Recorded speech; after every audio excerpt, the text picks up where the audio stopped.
Sesaat lagi Anda akan mendengarkan program Renungan Sahabat Seperjalanan bersama Pendeta Wendy Pratama.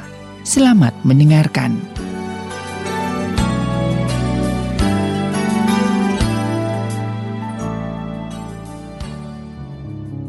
Selamat berjumpa kembali dalam layanan audio Sahabat Seperjalanan.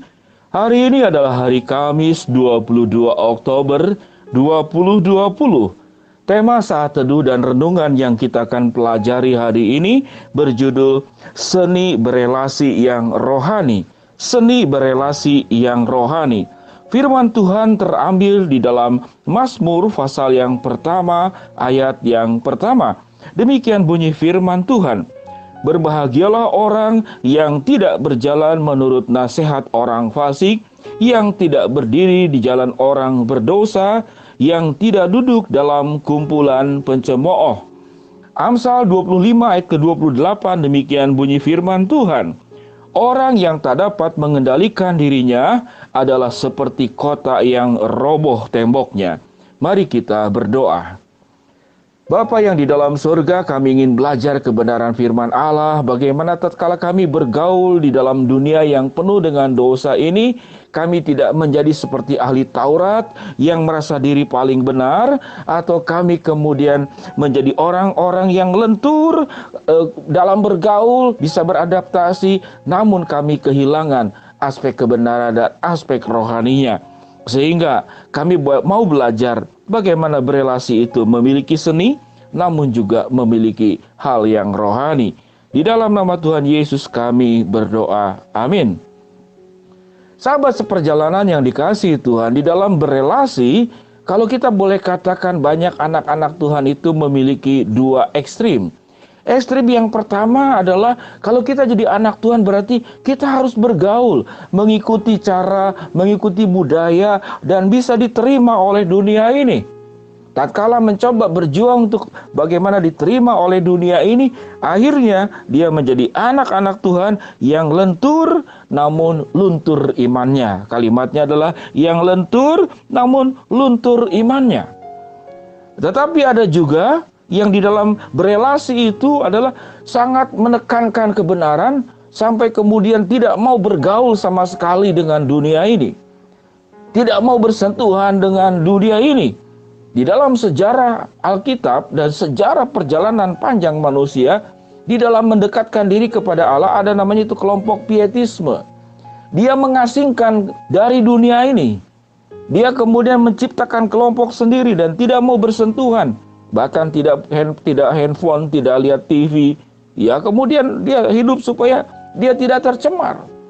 Yang satu sisi adalah kelompok orang yang masuk ke dalam dunia dan dia memegang perintah Tuhan yang dikatakan, pergilah engkau ke seluruh dunia ini.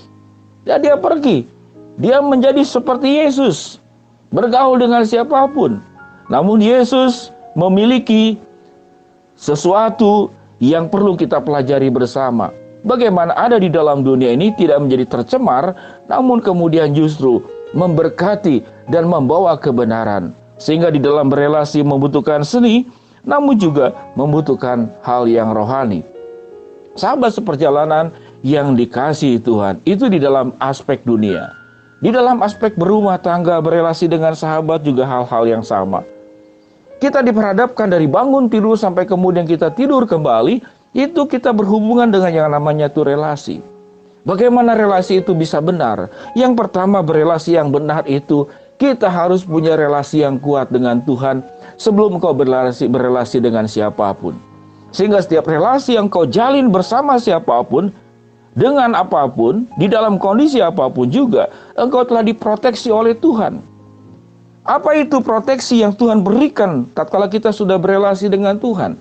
Karena kita mendengarkan perintah Tuhan. Ada banyak firman Tuhan yang boleh menolong kita. Salah satunya dalam Mazmur 1 ayat 1 yang sudah kita baca tadi. Dikatakan berbahagialah orang yang tidak berjalan menurut nasihat orang fasik. Boleh tidak kita bergaul dengan orang fasik? Boleh, tapi jangan mengikuti jalannya. Ajaklah orang fasik mengikuti jalan kebenaran. Jangan engkau berdiri di jalan orang berdosa. Boleh kita tidak bergaul dengan orang berdosa. Yesus bergaul dengan orang berdosa. Tapi jangan ikut-ikutan berdiri dengan apa? Berdiri di dalam keyakinannya, kepercayaannya, kebiasaannya, keberdosaannya. Engkau harus bawa orang berdosa dipengaruhi oleh hidupmu untuk kemudian menerima Kristus. Jangan kau duduk dalam kumpulan pencemooh. Boleh nggak bergaul dengan orang yang suka nyinyir, dengan pencemooh? Boleh-boleh saja.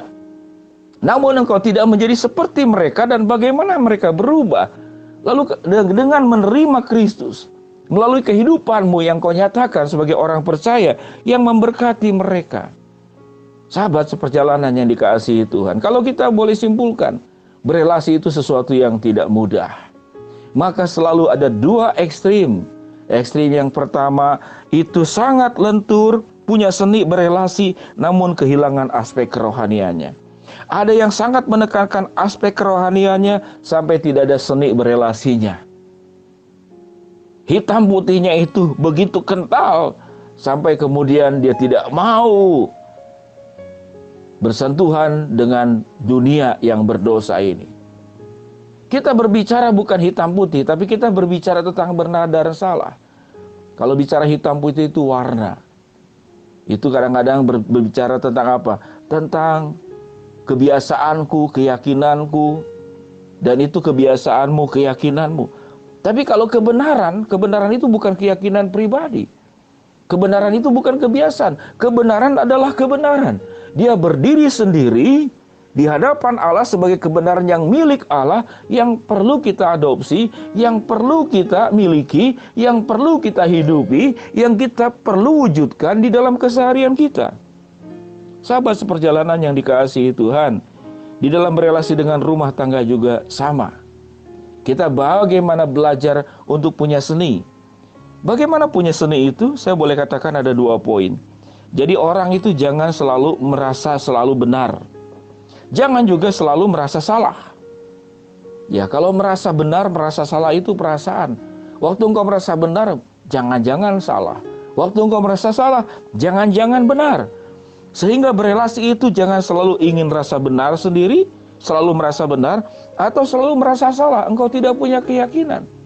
Sehingga berelasi itu tidak boleh berdasarkan rasa. Namun engkau harus berdiri di dalam kebenaran firman Allah. Di dalam Mazmur pasal 1 kemudian dilanjutkan ayat yang 1 dan kedua. Tetapi yang kesukaannya ialah Taurat Tuhan, yang merenungkan Taurat itu siang dan malam. Ia seperti pohon yang ditanam di tepi aliran air, yang menghasilkan buah pada musimnya, dan yang tidak pernah layu daunnya. Jadi artinya relasi itu harus dimulai dengan relasi di dalam Tuhan. Maka relasimu dengan semua hal yang ada di dalam dunia ini, itu akan benar. Orang yang berelasi dengan Tuhan, dia akan seperti Yesus. Yesus datang ke dalam dunia dalam kerendah hatian. Dia menemui siapapun, semua manusia berdosa, diterimanya. Namun Yesus tanpa kemudian tercemar oleh dosa. Yesus punya kelenturan di dalam bergaul, namun Yesus tidak luntur imannya, tidak luntur keyakinannya. Kita pun demikian. Di dalam berelasi itu perlu sebuah seni. Jangan merasa benar, jangan selalu juga merasa salah. Tapi engkau hidup tidak boleh berdasarkan rasa, tapi engkau harus hidup berdasarkan kebenaran firman Allah. Seni berelasi yang rohani. Jangan sampai Anda punya skill di dalam seni, di dalam berelasi, kehilangan kerohanian. Anda jangan sampai sangat menjaga aspek yang rohani, namun Anda sampai menjadi orang yang tidak punya seni di dalam bergaul, menjadi orang yang kaku, yang tidak menyenangkan. Sahabat seperjalanan yang dikasihi Tuhan, biarlah kita boleh menjadi pribadi di dalam berelasi, memiliki seni berelasi, namun juga Anda menjaga aspek rohaninya. Mari kita berdoa. Bapa yang di dalam sorga, di dalam relasi kami dengan seluruh manusia di dalam dunia ini, kami menjadi orang-orang percaya yang harus bergaul, yang harus beradaptasi, yang harus memahami kebiasaan dan budaya, yang tahu menempatkan diri. Namun kami kemudian tidak sampai kemudian menjadi luntur iman kami. Kami tetap memegang iman kami tetap bergaul, dan kerohanian kami tetap dipertahankan. Bahkan orang yang kami dekati menjadi berubah, mendapatkan kasih Kristus, kemurahan Kristus, kehangatan Kristus, dan lewat kehidupan kami di dalam relasi yang baik dan benar ini boleh menolong orang tumbuh dengan baik. Bapa yang di dalam sorga, hamba-Mu berdoa buat yang sedang sakit di rumah sakit maupun di rumah. Tuhan jamah, Tuhan sembuhkan. Bagi yang sedang menghadapi masalah, rintangan, problem kehidupan, kesulitan, Tuhan bukakan jalan. Bagi kami yang sedang berharap dan mendoakan sesuatu, Tuhan akan kabulkan sesuai dengan waktu dan rencana-Mu. Kami berdoa ya Tuhan untuk sahabat seperjalanan yang sedang ada di rumah sakit Immanuel. Ibunya akan masuk ke ICU. Biarlah ya Tuhan, Engkau akan jamah, Engkau sembuhkan, cukupkan biaya yang dibutuhkan. Tuhan juga yang akan tolong sembuhkan ibu yang kami kasihi ini. Di dalam nama Tuhan Yesus kami berdoa. Amin. Sahabat seperjalanan yang dikasihi Tuhan, selamat beraktivitas, tetap sehat. Biarlah Anda punya seni berelasi, namun Anda tetap menjadi orang-orang yang kehidupan kerohaniannya terjaga. Shalom, Tuhan berkati. Amin.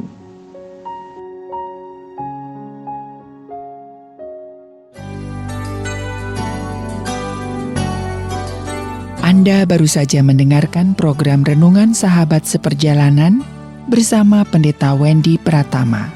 Terima kasih atas perhatian Anda. Tuhan Yesus memberkati.